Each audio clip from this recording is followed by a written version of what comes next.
बाबा चंद्रशिला नाम क्यों है?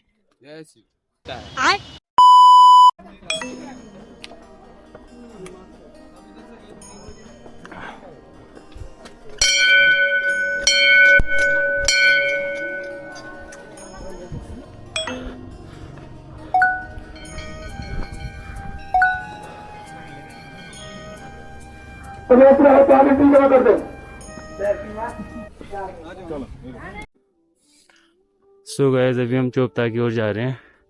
चोपता का रास्ता कुछ ऐसा है, बिल्कुल डिफरेंट है केदारनाथ से अभी तक का। ये बेटर है, यहाँ घोड़े भी कम है, अभी तक तो एक भी नहीं देखा हमने वैसे। जय शिव शंकर शंभू दोस्तों। तो लास्ट वीडियो में आपने देखा होगा कि मैं रात को चोपता पहुंच चुका था। तो अगले दिन मॉर्निंग में अराउंड 9:30 बजे के आसपास हम अपना ट्रैक स्टार्ट करते हैं। अगर ट्रैक वाइज बात करूं तो ये बहुत ही ब्यूटीफुल ट्रैक है, क्योंकि इसमें ना बुग्याल है। बुग्याल मीन्स ग्रास लैंड है। फिर मैंने लिया एक छोटा सा शॉर्टकट। हाँ, अगर आप किसी बुग्याल से शॉर्टकट लेते हैं तो आपको फ़ाइन पड़ सकता है 500 से 2000 रुपये तक का। वैसे ये जो शॉर्टकट मैंने लिया है ये किसी बुग्याल से नहीं था, ये सिर्फ एक नॉर्मल शॉर्टकट था। शॉर्टकट फिर से तुंगनाथ की चढ़ाई कुछ ऐसी ही है,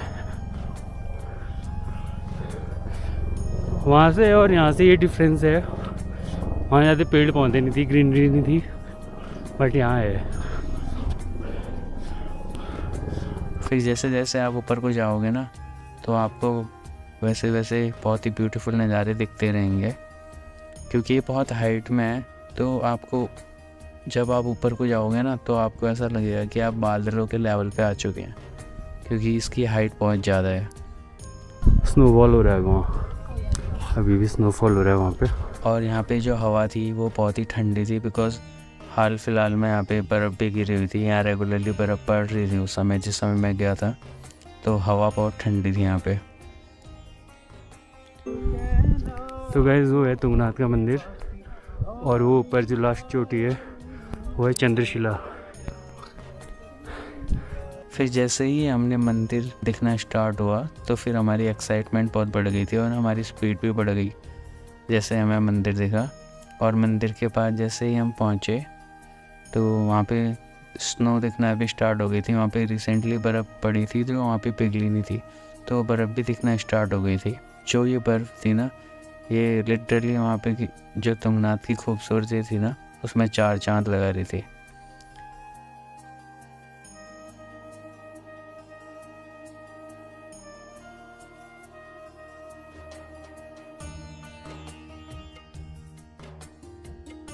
और मंदिर के अराउंड 200 मीटर पहले ना आपको यहाँ पे आकाश कुंड मिलेगा, जो फिलहाल उस समय जिस समय मैं गया था उस समय सूखा हुआ था।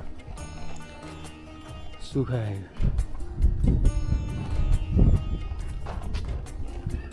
और फाइनली हम तुंगनाथ मंदिर पहुँच गए।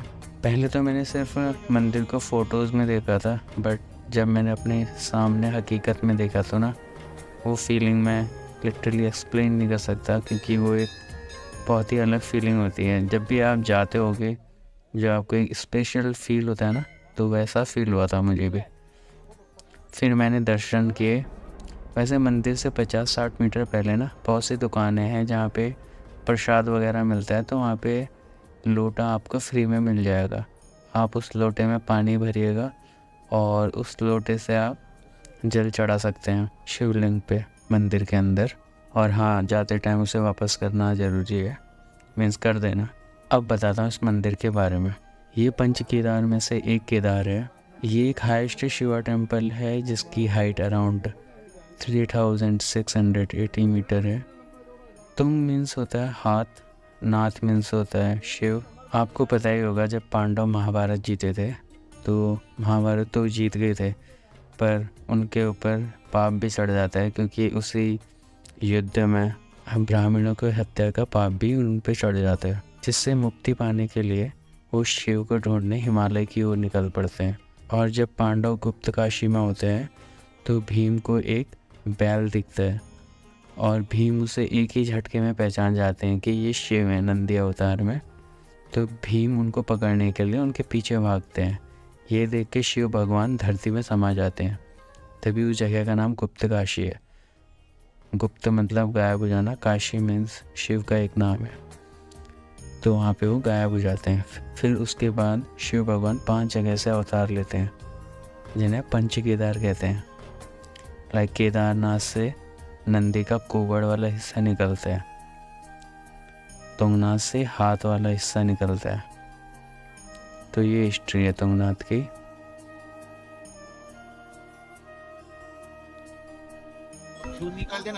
तो फाइनली हम तुंगनाथ पहुंच चुके हैं। ये वर्ल्ड का हाईएस्ट शिवा टेम्पल है। बर्फ गिरी हुई है और जैसा है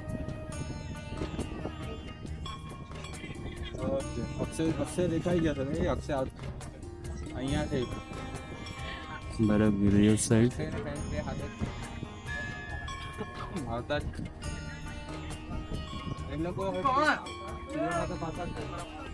ये तुंगनाथ से आगे को चंद्रशिला का रास्ता। तो दोस्तों आप व्यू एंजॉय करो, मैं आपको चंद्रशिला की कहानी बताता हूँ। तो एक टाइम की बात थी, राजा दक्ष की 27 पुत्रियाँ होती थी। राजा दक्ष कौन? राजा दक्ष थे ब्रह्मा जी के पुत्र। तो उनकी 27 पुत्रियाँ थी, बेटियाँ थी। तो उन 27 को चंद्रमा का तेज बहुत पसंद आ जाता है। अगर मैं चंद्रदेव बोलूँ या चंद्रमा बोलूँ तो एक ही बात है। तो उनको तेज बहुत पसंद आ जाता है। तो अपने पिताजी राजा दक्ष से बात करते हैं कि उनका विवाह चंद्रमा से करा दिया जाए। तो वो लाख मना करते हैं कि ये नहीं हो सकता करके, बट वो बहुत विनती करती हैं तो लास्ट में वो मान जाते हैं। तो पहले तो सब सही रहता है, बाद में चंद्रमा को जो राजा दक्ष की सबसे बड़ी पुत्री होती है उसके साथ थोड़ा ज़्यादा स्नेह रहता है। तो जिससे जो बाकी की वो होती हैं, उनकी पत्नियां होती हैं, वो परेशान हो जाती हैं। तो वो अपने पिताजी राजा दक्ष के पास जाती हैं और उनसे कहती हैं कि ये बातें करके। तो राजा दक्ष जाते हैं चंद्रमा से बात करने। तो वो उनसे बात करते हैं तो चंद्रमा उनसे बोलते हैं कि ये उनका निजी मामला है तो उसमें वो हस्तक्षेप ना करें, जिससे राजा दक्ष को गुस्सा आ जाता है और वो अपमानित महसूस करते हैं। और राजा दक्ष उसी समय गुस्से में चंद्रमा को श्राप देते हैं कि आज से तुम्हारा स्वास्थ्य और जो तेज है जिस पे तुम्हें इतना घमंड है वो धीरे धीरे खत्म हो जाएगा। फिर क्या था, फिर चंद्रमा बीमार पड़ना स्टार्ट हो जाते हैं और जो उनका तेज होता है वो हल्के हल्के कम होने लग जाता है। अब चंद्रमा पे पूरी पृथ्वी डिपेंड करती है, जिससे पूरी पृथ्वी में जीवन चक्र बिगड़ने लगता है। जो सारे भगवान हो जाते हैं वो परेशान हो जाते हैं और वो जाते हैं ब्रह्मा जी के पास और उन्हें बताते हैं सारी बातें कि ये हुआ है करके। फिर वो बताते हैं कि इसका सिर्फ एक ही उपाय है, आपको शिव महामृत्युंजय मंत्र का जाप करना पड़ेगा चंद्रमा को। तो फिर इसी मंत्र का जाप करने चंद्रमा चंद्रदेव इसी चंद्रशिला में इधर से वो जाप करते हैं। तो उसी जाप से जब शिव जी प्रसन्न हो जाते हैं तो वो उनको वरदान देते हैं कि जब आपका तेज पूरा खत्म हो जाएगा तो उसी के अगले दिन से धीरे धीरे वापस आ जाएगा। तो इसीलिए चंद्रमा 15 दिन घटता है और 15 दिन बढ़ता है। इसका जवाब तुम जब पूर्णिमा के दिन या रात्रि के समय आओगे तब मिल जाएगा। और इसके पीछे एक और गाथा है। जब चंद्रसेन को श्राप दिया था दक्ष ने तो नष्ट होने लगा, तो यहाँ आके महादेव को प्रसन्न करने के लिए आराधना की तपस्या। अच्छा, महादेव ने प्रसन्न होकर उसे आशीर्वाद दिया, तो नष्ट होगा तो फिर पैदा भी हो जाएगा। इसलिए 15 दिन घटते हैं, 15 दिन बढ़ते हैं। अच्छा, तो ये स्टोरी बताई जाती है।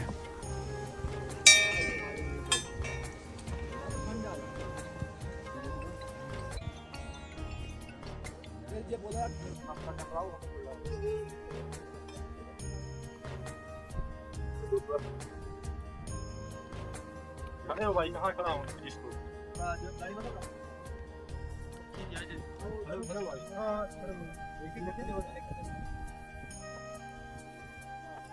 अभी हम चंद्रशिला पहुंच गए हैं और हैवी स्नोफॉल यहाँ भी कंटिन्यू है।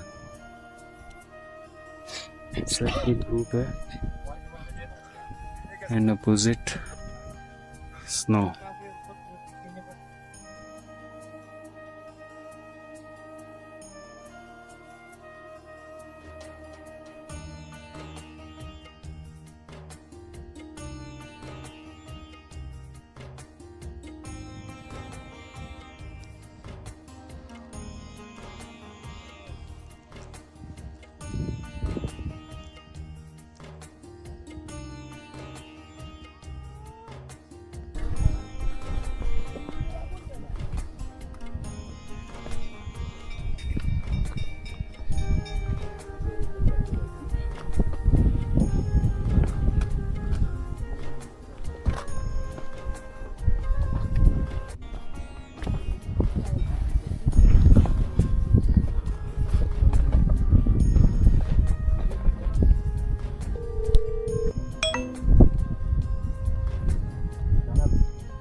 फिर हम नीचे आ गए और नीचे आने पे देखा तो अब मंदिर में भीड़ बढ़ चुकी थी।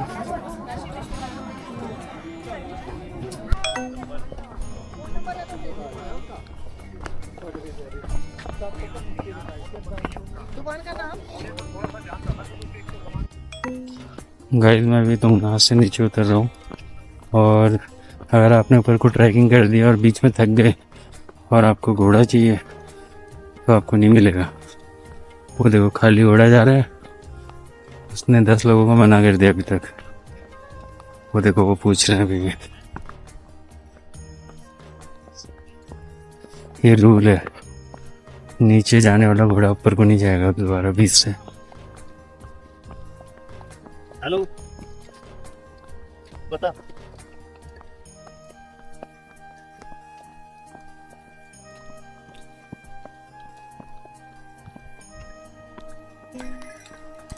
ट्रैक बहुत ब्यूटीफुल है क्योंकि यहाँ पे ग्रीनरी ज़्यादा है ना।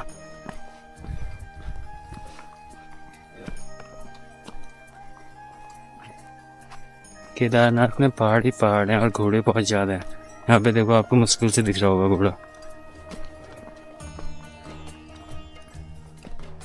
1300 रुपये चार्जेस, 1300 से 1000 रुपये चार्जेस हैं ऊपर नीचे करने के। केदारनाथ में 2-2,500 से।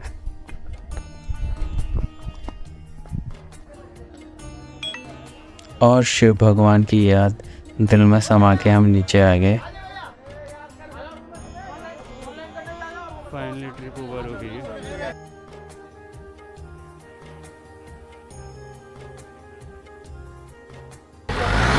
ये तुंगनाथ स्टेशन।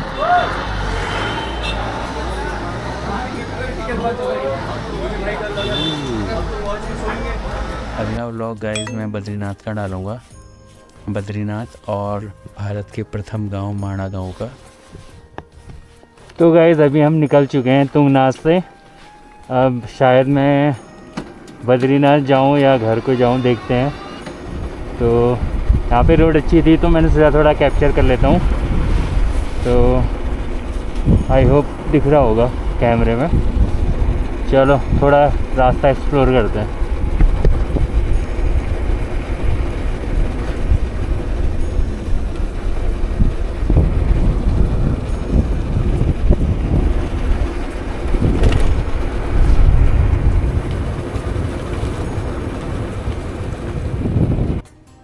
वीडियो पसंद आया तो please like share and subscribe. अब मिलते हैं अगले व्लॉग में, तब तक के लिए हर हर महादेव।